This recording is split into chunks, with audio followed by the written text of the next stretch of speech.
Hello everyone, this is Nilesh Kumar Gupta and you are watching NG physics classes. पिछले time पे मैंने आप लोगों को डेफिनेशन बताई थी आइडियल फ्लूइड की। सही बोल रहा हूं? The fluid which are non viscous and incompressible is called ideal fluid. कोई मुझे बता सकता है आइडियल फ्लूइड की डेंसिटी कैसी रहती है? कांस्टेंट। क्यों होती है कांस्टेंट?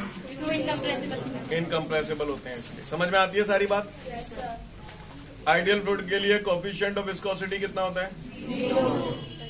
और कल जाते जाते मैंने आपको कोफिशिएंट ऑफ विस्कोसिटी का डेफिनेशन भी बताया था और साथ साथ इक्वेशन ऑफ कंटिन्यूटी के बारे में हल्का सा इशारा किया था। इशारा क्लियर है आप लोगों को?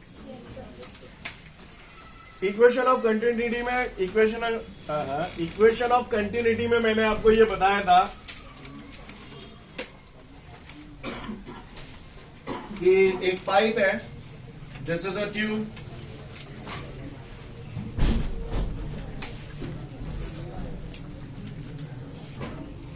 एक ट्यूब है, clear?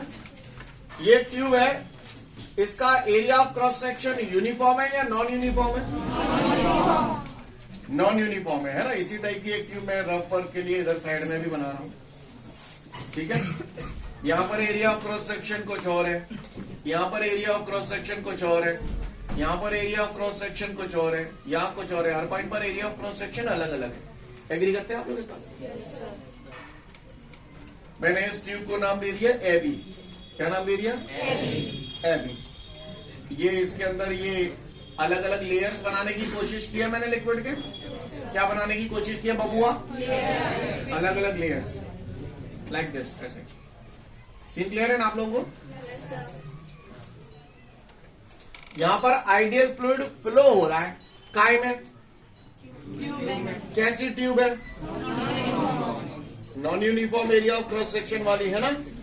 Here an ideal fluid is flowing through a tube of non-uniform cross-sectional area, right? Okay.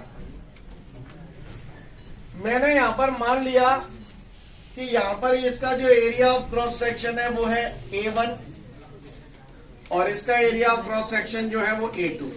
Scene clear है? इसका एरिया ऑफ क्रॉस सेक्शन है A1 और इसका एरिया ऑफ क्रॉस सेक्शन है A2। तो वेल इसके दोनों पॉइंट्स में एरिया ऑफ क्रॉस सेक्शन अलग अलग है नहीं है? ओके। ये लिक्विड इस पाइप के थ्रू बह रही है। क्या कर रही है? बह रही है। तो यहाँ पर लिक्विड की कुछ ना कुछ वेलोसिटी भी होगी। yes, और वेलोसिटी तो यहाँ भी होगी। होगी नहीं होगी? दोनों पॉइंट पे अलग अलग या सेम? अलग अलग है ना? तो यहाँ पर वेलोसिटी मैंने मान लिया V1, यहाँ वेलोसिटी मैंने मान लिया V2। कहाँ पे ज्यादा? क्यों? कल बता रही थी ना, जाट के बताया। ठीक है, लिसन एवरीवन। यहां पे स्पीड कम है, यहां स्पीड ज्यादा है। 1 सेकंड में मान के चलिए, यहां से सपोज करिए जितना मास पानी का जाएगा 1 सेकंड में, उतना ही मास 1 सेकंड में यहां से निकलेगा।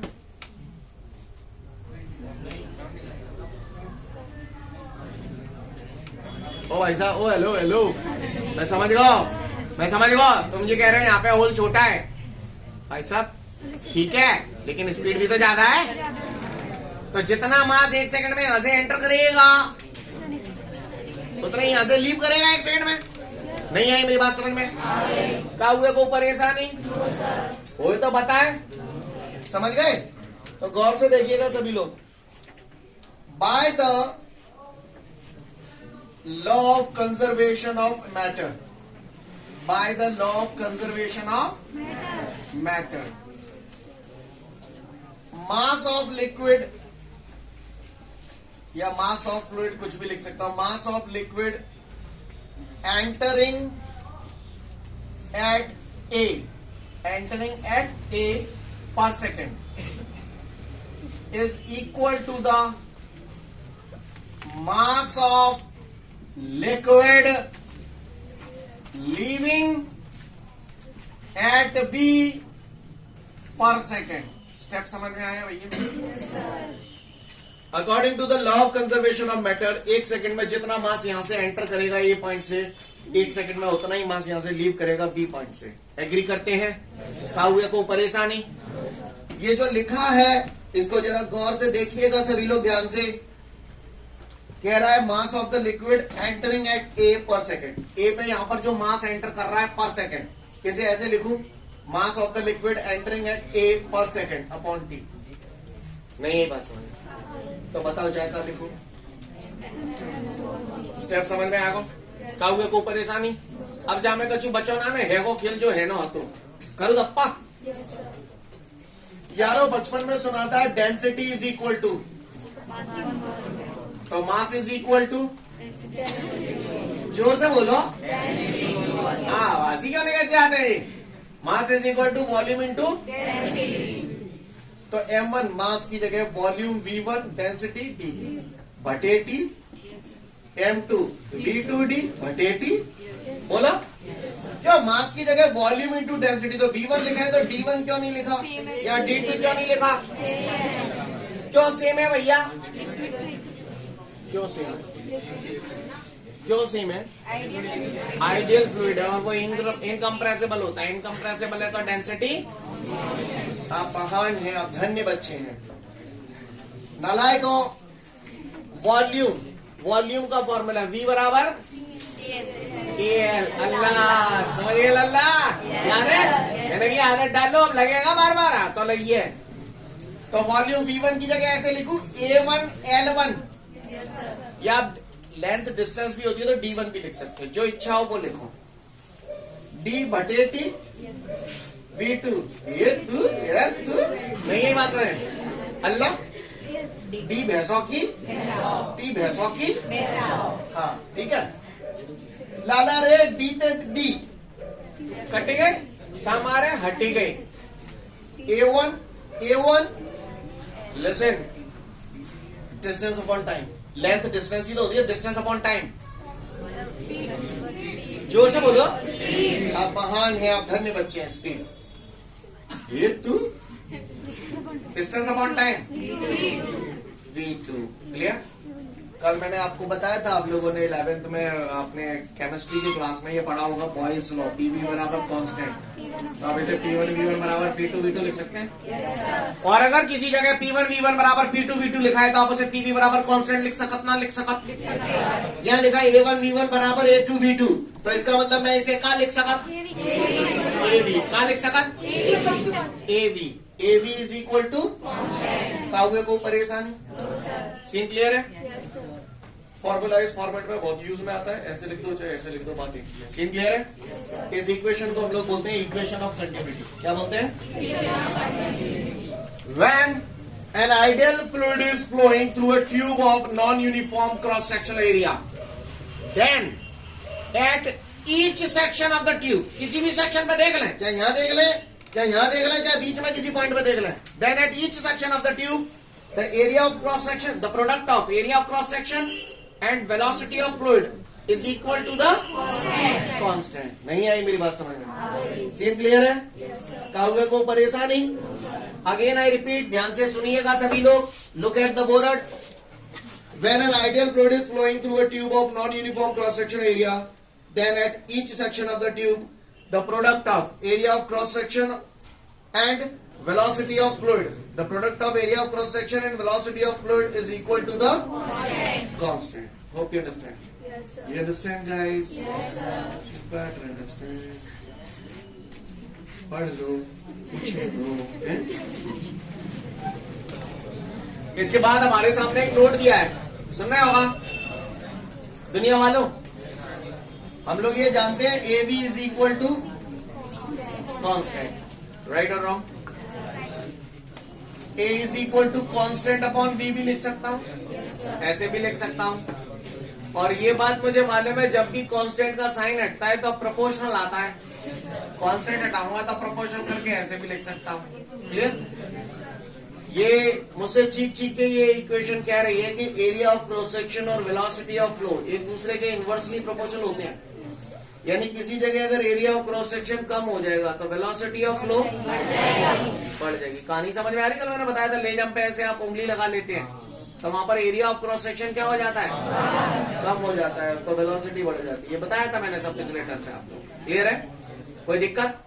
यानी मेरा कहने का तात्पर्य यह है कि जहां एरिया ऑफ क्रॉस सेक्शन कम होता है वहां वेलोसिटी, और जहां एरिया ऑफ क्रॉस सेक्शन ज्यादा होगा वहां वेलोसिटी, क्योंकि एक दूसरे के इनवर्सली प्रोपोर्शनल है। Hope you understand guys. Note पढ़ लिया सभी ने? इसके बाद है explain the energies of flowing liquid. Explain the energies of flowing liquid. तो तैयार है हम लोग? चलो अच्छी बात है। अगर इतने ही तैयार हो तो मुझे एक बात बताओ, बताओगे? ये बात अगर आपको समझ में आ गई है तो मुझे एक बात बताओ, काइनेटिक एनर्जी का फॉर्मूला क्या होता है? अच्छा, काइनेटिक एनर्जी का फॉर्मूला हाफ mv स्क्वायर, और पोटेंशियल एनर्जी का mgh। अच्छा, और प्रेशर एनर्जी का pv। सुना है आपने? कहां सुना? हल्का से सुन लो। लिसन एवरीवन, कोई नहीं लिसन, खड़े जाइए आप। यस, काइनेटिक एनर्जी का फॉर्मूला हम लोग बचपन से पढ़ते आ रहे हैं, half mv square. Potential energy का फॉर्मूला हमने बचपन से पढ़ा है, mgh। प्रेशर एनर्जी का फॉर्मूला होता है pv। क्या होता है? pv। तो चलिए देखते हैं इसके बारे में हम लोग कुछ छोटी छोटी बातें। मुझे केवल इशारा करना है, ज्यादा रामायण मैं नहीं पढ़ूंगा, मैं एक दो बताऊंगा, उसके बाद आप ही बता देना जो भी करना हो वो है। पहले कुछ बातें बता दो छोटी मोटी। डेंसिटी का फॉर्मूला क्या होता है? अच्छा, यानी मतलब किसी जगह ऐसे लिखा होगा मास अपॉन वॉल्यूम, तो बाकी जगह डी लिख दोगे? अच्छा, और अगर ऐसे लिखो तो अच्छा 1/d लिखोगे? तो 1/d लिखोगे, क्योंकि मास अपॉन वॉल्यूम उल्टा है ये। नहीं है मेरी बात समझ? तो जो गलत क्या थी मैंने, जाए पलट दो तो जो पलटी को नहीं पलटी को। क्लियर है? क्यों, ये मास की यूनिट क्या होती है? तो कोई भी बता देगा। वॉल्यूम की पूछ रहा हूँ, मीटर क्यूब। वॉल्यूम की यूनिट क्या होती है? Metre cube. क्लियर है आप लोगों को? है? पाइपों के अंदर अगर लिक्विड फ्लो होगा तो उसके अंदर काइनेटिक एनर्जी होगी? नहीं होगी? कौन सी? यानी किसी भी पाइप में अगर कोई फ्लूइड फ्लो हो रहा है तो उसके मोशन की वजह से उसके अंदर जो होगी वो काइनेटिक एनर्जी होगी। चलो, तो काइनेटिक एनर्जी की पूरी कथा मैं आपसे कहता हूं, उसके बाद पोटेंशियल एनर्जी और प्रेशर एनर्जी की कथा खुद ही कह लेना। क्लियर? खुद क्या कह लेना, मैं पूछूंगा तो बताना। बताओगे ना? ऐसे बतलाते हैं ऐसे, हैं? तो रेडी एवरीवन? तो चलिए देखते हैं हम लोग क्या कहानी बनती है इसमें आगे। गौर फरमाइएगा। तो सबसे पहले बताइएगा, what is kinetic energy? Energy inside a body due to its motion. हाँ, very good. Energy inside a body due to its motion is called kinetic energy, है ना? यहाँ पर लिक्विड पाइप के अंदर फ्लो हो रहा है, फ्लूइड पाइप के अंदर फ्लो हो रहा है, तो उसके मोशन के कारण जो एनर्जी है that is kinetic energy. Clear? Energy possessed by a fluid due to its motion is called kinetic energy। Scene clear है? फार्मूला बोलो जल्दी फटाफट। क्या फार्मूला है काइनेटिक एनर्जी का? Half mv square. ये हाफ mv स्क्वायर क्या है? एनर्जी है? काय में नपेगी? जूल में। काय में नपेगी? जूल में। काय में नपेगी? क्योंकि एनर्जी है, और जो एनर्जी है वही वर्क है, ऐसा सुना है मैंने।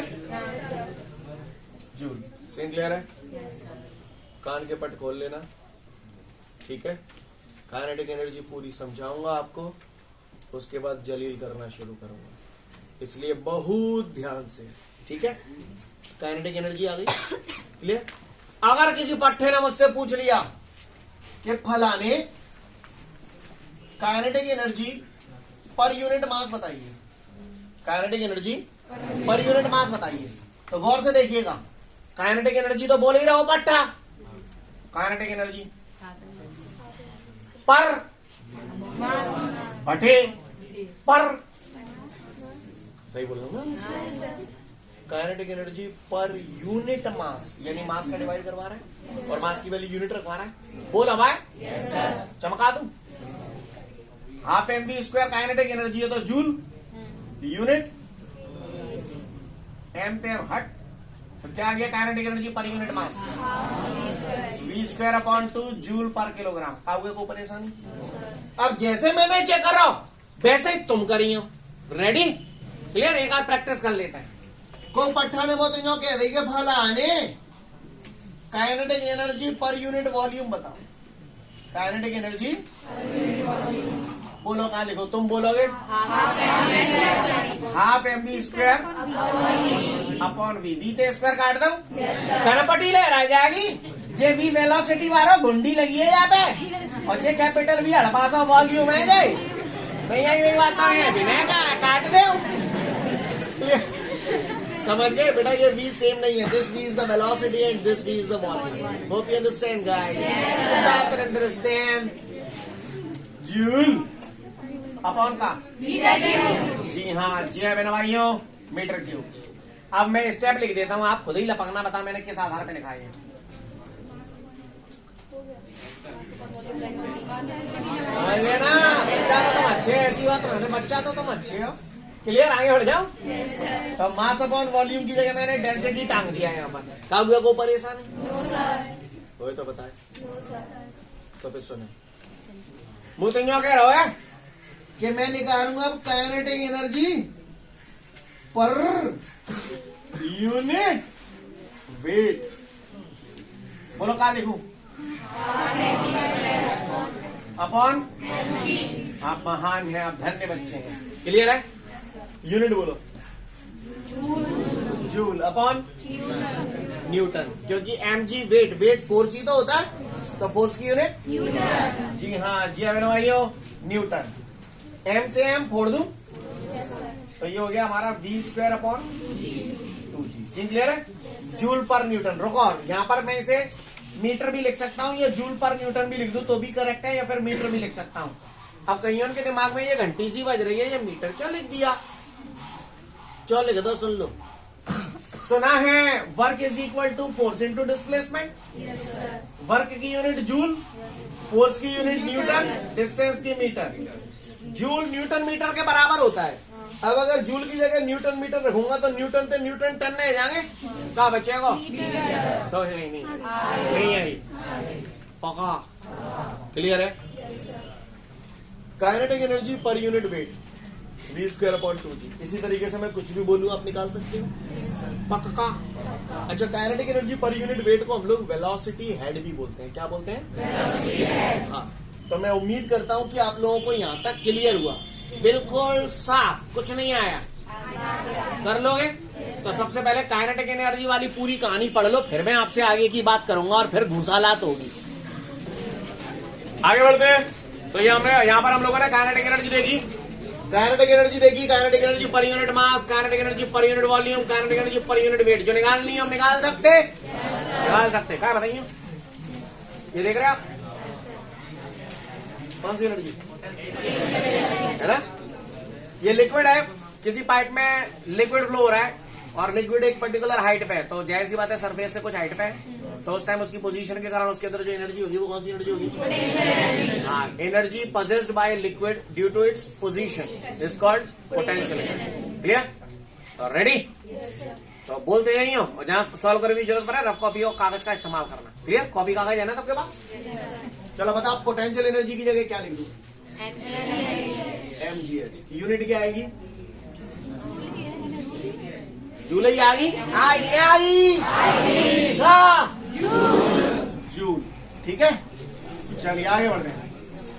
अगली बात, चलो अब बताओ मुझे पोटेंशियल एनर्जी पर यूनिट मास। करो मत बताओ। mgh अपॉन m में घट जाएंगे, यूनिट आ गई जूल पर किलो। का सॉल्व करूं मैं भाई? क्लियर है? चलूं आगे? तो फिर तो काय के लिए निकाली है तुमने कॉपी? कर तो लेते कम से कम। क्या लिखूं? बोलो। अपॉन यूनिट बोलो। यूनिट बोलो पहले। Unit joule upon metre cube. हाँ, मास अपॉन वॉल्यूम, डेंसिटी। नहीं यही बात समझ में? बोलो बबुआ। Potential energy per unit wait.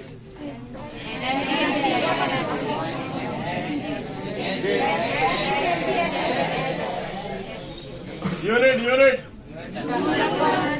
या तो जूल पर न्यूटन या फिर metre. I hope you understand guys. Kinetic energy sorry potential energy per unit weight को हम लोग पोटेंशियल हेड भी बोलते हैं या ग्रेविटेशनल हेड भी बोलते हैं। क्लियर है? समझ गए? तो फटाफट पहले पोटेंशियल एनर्जी पढ़ लो, फिर आगे की बात करूंगा। इसके बाद हमारे सामने अगला है प्रेशर एनर्जी। प्रेशर एनर्जी की अगर हम बात करें तो जैसे कोई पाइप है, पाइप के अंदर जब लिक्विड फ्लो होता है तो एक एनर्जी अराइज होती है। काय की वजह से? क्योंकि जो फ्लूइड जब पाइप के अंदर फ्लो होता है तो वो पाइप की वॉल पे प्रेशर अप्लाई करता है, जिसकी वजह से प्रेशर एनर्जी क्रिएट होती है। क्लियर है? समझ में आ रही है बात? The energy arises due to the due to the flowing liquid. Clear? Flowing liquid जो है वो पाइप की वॉल पे जो प्रेशर अप्लाई करता है उसकी वजह से जो एनर्जी जनरेट हो रही है उसको हम लोग क्या बोल रहे हैं? Pressure energy. कहानी समझ में आ रही है? प्रेशर एनर्जी का जो फॉर्मूला होता है पीवी। सुना है कभी जिंदगी में आज तक? कबहू ना सुनो, सच्ची में याद करो वो दिन तुम्हें बहुत अच्छे थे रटा रहा केमिस्ट्री में। डेल्टा डब्ल्यू बराबर पी डेल्टा वी, ये ही है। ये नहीं आई बात समझ में? Pressure into volume PV. नहीं आई मेरी बात समझ में? तो प्रेशर एनर्जी का फॉर्मूला किसी पट्टे ने अगर हमसे पूछ लिया तो हम क्या कहेंगे? पीवी। क्या कहेंगे? और सुन लो, आप कोई बोलेगा नहीं, जिससे पूछा जाएगा वही जवाब देगा। क्लियर? चुन चुन के पूछूंगा, चुन चुन के। प्रेशर एनर्जी पीवी, यूनिट हो गई जूल। क्लियर? अच्छा, प्रेशर एनर्जी कुछ और नहीं, ऐसी कोई तोप नहीं है। बाई चांस अगर आप इसका फॉर्मूला भूल जाओ तो आप ला भी सकते हो। पूछो कैसे लाएंगे? कैसे लाएंगे? प्रेशर एनर्जी एनर्जी है, एनर्जी है तो वर्क है, और वर्क है तो फोर्स इनटू डिस्प्लेसमेंट है। हाँ, गलत कह दी मैंने। एफ बराबर फूफा। बोलो। डी भैंसों की, प्रेशर भैंसों की। इसके बारे में कुछ कहो ना। वॉल्यूम। अल्लाह। ए लेंथ की जगह डिस्टेंस आ गई। नहीं है बात समझ? तो डब्ल्यू बराबर पीवी। नहीं है मेरी बात समझ में? चलूं आगे? चलो अब आपने करना है। अब आपको कॉपी पेन की जरूरत पड़ेगी तसल्ली से। क्या? तो बताओ चलो। प्रेशर एनर्जी पर यूनिट मास करो लप्पा यार। भैया ताको आ जा, हाथ खड़ो करते बातें फिर मैंने Bittu. Pressure energy per unit मास करो भाई। तो हमने देखा pressure energy PV, pressure energy per unit मास। क्लियर? बोलो भैया। यूनिट हो गई जूल पर किलोग्राम। P upon D. नहीं है बात समझ? क्योंकि देखो उल्टा है ये, मास अपॉन वाटर। तो डेंसिटी नीचे आएंगे। कहा गलत किया है भैया? सही है गिल? चलंदो ढील। Pressure energy per unit volume. चलो वैसे ही है जूल पर मीटर की। तो ये क्या आ गया? नहीं है बात समझ? क्या हुआ? को परेशानी? अरे क्या कचर पचर कर रहे हैं सर? देखो ना। Pressure energy per unit wait joule per Newton.